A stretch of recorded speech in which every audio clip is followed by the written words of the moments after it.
सुप्रभात प्रिय विद्यार्थियों, आज हम हमारे इस टॉपिक में चर्चा करने जा रहे हैं क्रॉस इलास्टिसिटी ऑफ डिमांड, यानी कि मांग की आड़ी या तिरछी लोच। ठीक है, अब तक हम मांग की कीमत लोच में क्या पढ़ते हुए आए हैं कि हमने ये पढ़ा है कि किसी वस्तु की प्राइस में जब चेंज होता है तो उसकी डिमांड भी बदल जाती है, लेकिन कितना प्रतिशत बदलती है इसको हम पढ़ते हैं प्राइस इलास्टिसिटी ऑफ डिमांड, जिसमें हम पर्टिकुलर उसी वस्तु की प्राइस और उसी वस्तु की डिमांड के बारे में पढ़ते हैं। लेकिन कभी कभी वस्तुएं संबंधित भी होती हैं जो दो प्रकार की होती हैं, पूरक वस्तुएं कॉम्प्लीमेंट्री गुड्स और सब्स्टिट्यूट गुड्स, यानी कि स्थानापन्न वस्तुएं। सब्स्टिट्यूट गुड्स और पूरक वस्तुएं या कॉम्प्लीमेंट्री गुड्स क्या होती है? पूरक वस्तुएं होती हैं जो जोड़े में काम में ली जाती है या एक साथ काम में ली जाती है, और स्थानापन्न वस्तुएं वो होती है जो एक की जगह है दूसरी वस्तु काम में ली जाती है, ये स्थानापन्न वस्तु होती है। तो इन वस्तुओं के संदर्भ में जब हम मांग की लोच की बात करते हैं तो हम उसे आड़ी या तिरछी लोच कहते हैं। कैसे? सबसे पहले हम पूरक वस्तु उठाते हैं। मान लीजिए पूरक वस्तु का उदाहरण लेते हैं, ये हो गई पूरक वस्तु, और एक इसका सबसे अच्छा उदाहरण जो मैंने पहले भी दिया था, कार व पेट्रोल। ये एक दूसरी पूरक वस्तु है कि कार बिना पेट्रोल के काम में नहीं ली जा सकती है। क्लियर? और अकेले बोतल में बंद पेट्रोल भी कोई काम का नहीं है। पेट्रोल कार के साथ या वाहन के साथ प्रयोग में लिए जाते हैं, दोनों जोड़े से काम में लिए जाते हैं, दोनों एक दूसरे के पूरक होते हैं, तभी कोई काम संपन्न होता है। तो पूरक वस्तुओं में भी ये होता है कि एक की प्राइस चेंज होने पर दूसरे की डिमांड बदल जाती है। क्लियर? एक की प्राइस चेंज होने पर दूसरे की डिमांड बदल जाती है। मान लीजिए कार की कीमतें बढ़ रही हैं, वृद्धि हो रही है, तो लोग कार को कम खरीदेंगे, कार की जो डिमांड है वो कम कर देंगे। कार की डिमांड कम होने के कारण पेट्रोल की डिमांड भी कम हो जाएगी। तो कार और पेट्रोल की प्राइस और डिमांड आपस में रिलेटेड है, और किस प्रकार रिलेटेड है कि एक की प्राइस बढ़ेगी तो दूसरे की डिमांड घट जाएगी। कार की कीमत वृद्धि होने पर कार की डिमांड तो घटेगी ही घटेगी, लेकिन कार की कीमत में वृद्धि होने पर कार की जो पूरक वस्तु है उसकी डिमांड भी घट जाएगी, डिक्रीज हो जाएगी। क्लियर? अब अगर ये पूछा जाए कि कार की प्राइस बढ़ने के कारण पेट्रोल की डिमांड कितने प्रतिशत या आनुपातिक रूप से कितनी कम हुई है, तो इसके लिए हम यूज करेंगे आड़ी या तिरछी लोच, जो कि संबंधित वस्तुओं के प्राइस और डिमांड के बीच के आनुपातिक या प्रतिशत संबंध को बताती है।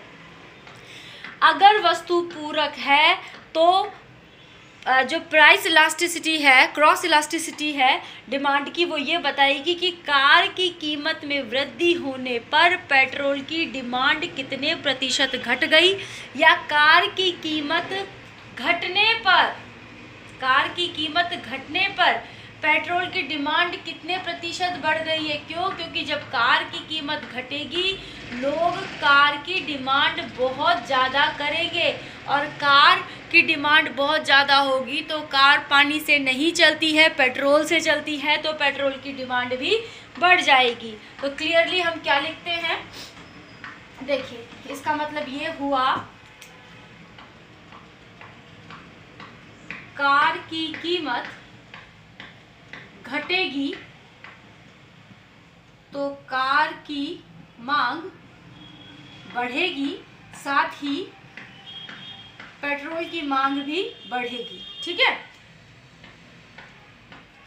कार की कीमत बढ़ेगी तो कार की मांग घटेगी और पेट्रोल की मांग भी घट जाएगी। अगर हमें ये पता लगाना है कि कार की कीमत घटने पर कार की मांग कितने प्रतिशत बढ़ी है, तो इसे हम कहेंगे मांग की कीमत लोच। क्लियर? लेकिन अगर हमको यह पता लगाना है कि कार की कीमत घटने पर पेट्रोल की मांग कितने प्रतिशत बढ़ी है, तो हम यहाँ पर यूज करेंगे क्रॉस इलास्टिसिटी या आड़ी या तिरछी लोच। ठीक है, इसी तरीके से कार की कीमत कम होगी तो कार की मांग बढ़ेगी, लेकिन पेट्रोल की मांग भी बढ़ जाएगी। अच्छा सॉरी, कार की कीमत बढ़ेगी तो कार की मांग घट जाएगी और पेट्रोल की डिमांड भी घट जाएगी। तो अगर हम कार की कीमत और कार की मांग के बीच के आनुपातिक संबंध को ज्ञात करेंगे तो ये मांग की कीमत लोच हो जाएगी। लेकिन कार की कीमत और पेट्रोल की डिमांड के बीच के संबंध को ज्ञात करेंगे जो कि पूरक वस्तुएं हैं, तो यहाँ पर प्राइस इलास्टिसिटी का यूज होगा। अब यहाँ पर ज्ञात करने का सूत्र क्या है, देखिए, हम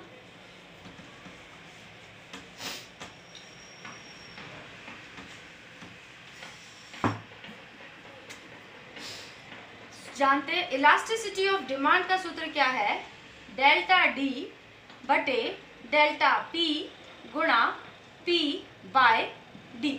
ठीक है, ये price elasticity of demand a particular goods की बात है। लेकिन अगर संबंधित वस्तुएं हो जाती हैं,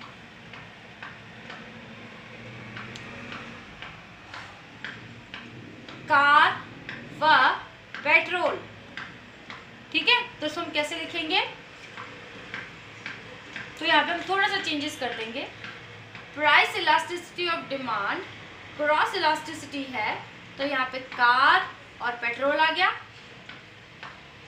कार की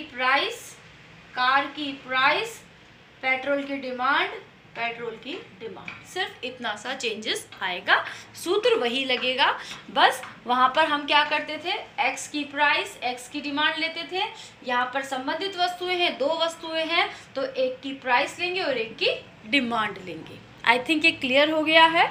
अब हम बात करते हैं अगर स्थानापन्न वस्तुएं हैं तो क्या होगा। स्थानापन्न वस्तुओं का मतलब होता है जो एक की जगह दूसरी काम में ली जाती है, जैसे चाय व कॉफी। अगर टी की प्राइस बढ़ती है तो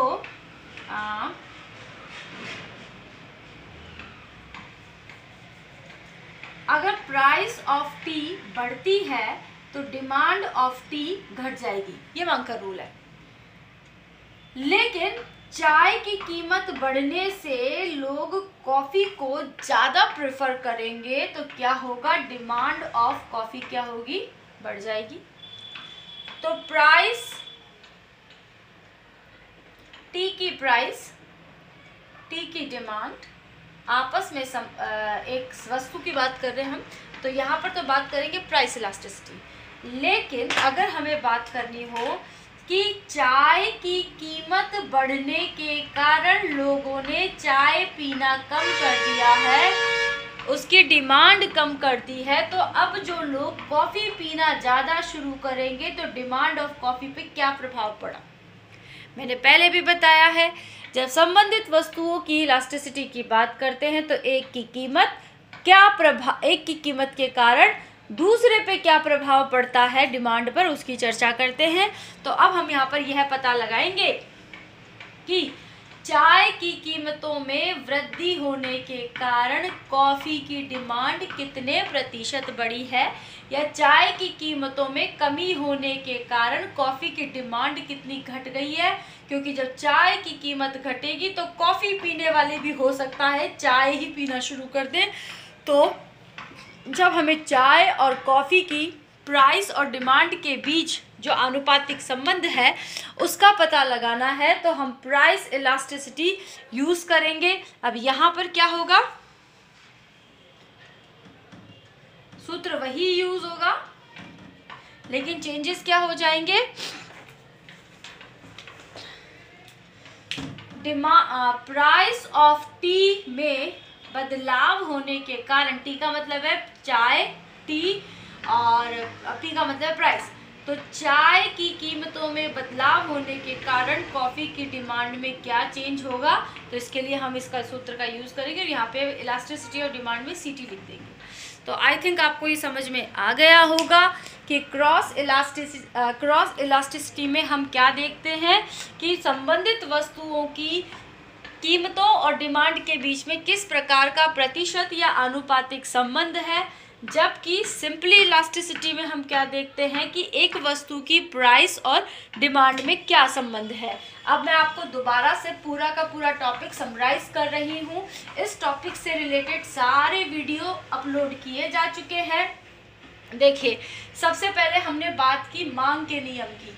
क्लियर, आई थिंक मुझे लगता है कि आपको इसको ध्यान से देख लेना चाहिए, सारे जो आपका कंसेप्ट है वो क्लियर हो जाएगा। ठीक है, मांग का नियम, मांग का नियम सिंपल एक बात करता है कि किसी वस्तु की प्राइस, यानी मान लो एक्स वस्तु है, प्राइस घटेगी तो उसकी डिमांड में वृद्धि हो जाएगी, या उस वस्तु की प्राइस बढ़ेगी तो उसकी डिमांड घट जाएगी। That is the law of demand.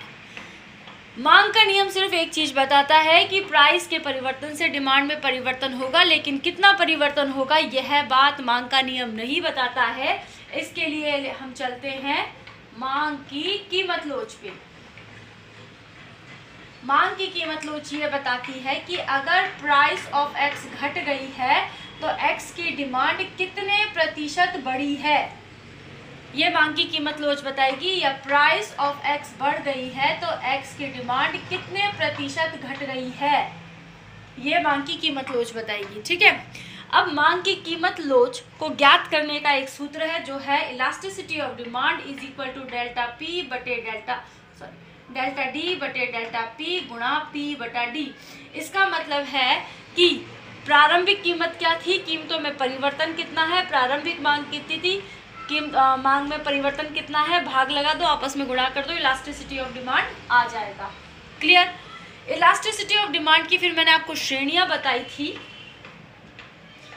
वो श्रेणियां 5 प्रकार की है। Elasticity of demand is equal to 1 हो सकता है, elasticity of demand greater than 1 हो सकता है, elasticity of demand less than 1 हो सकता है, elasticity of demand is equal to 0 हो सकता है, elasticity of demand is equal to infinity हो सकता है। ठीक है, इसका क्या मतलब है, इसका मतलब है कि जितना परिवर्तन कीमत में है उतना ही परिवर्तन मांग में हो जाए, प्रतिशत परिवर्तन।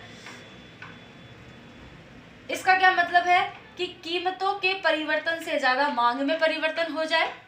इलास्टिसिटी ऑफ डिमांड 1 से कम है, इसका मतलब है कीमतों में परिवर्तन ज़्यादा है, मांग में परिवर्तन कम है।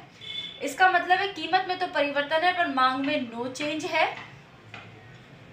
इसका क्या मतलब है, इसका मतलब है कि कीमत अगर थोड़ी सी भी बढ़ जाए या घट जाए तो परिवर्तन कैसा होगा, कीमत अगर थोड़ी सी भी बढ़ जाए तो डिमांड 0 हो जाएगी, और कीमत अगर थोड़ी सी भी घट जाए तो डिमांड इन्फिनिटी हो जाएगी।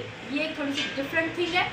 तो यहाँ पर इसका मतलब है ये इकाई लोच है, ये लोचदार मांग है, ये बेलोचदार है, ये पूर्णतया बेलोचदार है और ये पूर्णतया लोचदार है। ये सब मैं आपको पढ़ा चुकी हूँ। उसके बाद में मैंने आपको इनसे रिलेटेड ग्राफ बताए थे। क्लियर, फिर मैंने आपको ये बताया बिंदु लोच विधि क्या होती है, और फिर मैंने आपको ये बताया आड़ी लोच या तिरछी लोच क्या होती है। इस तरह मैंने आपको ये पूरा टॉपिक क्लियर कर दिया है। आई होप आपको समझ में आ गया होगा।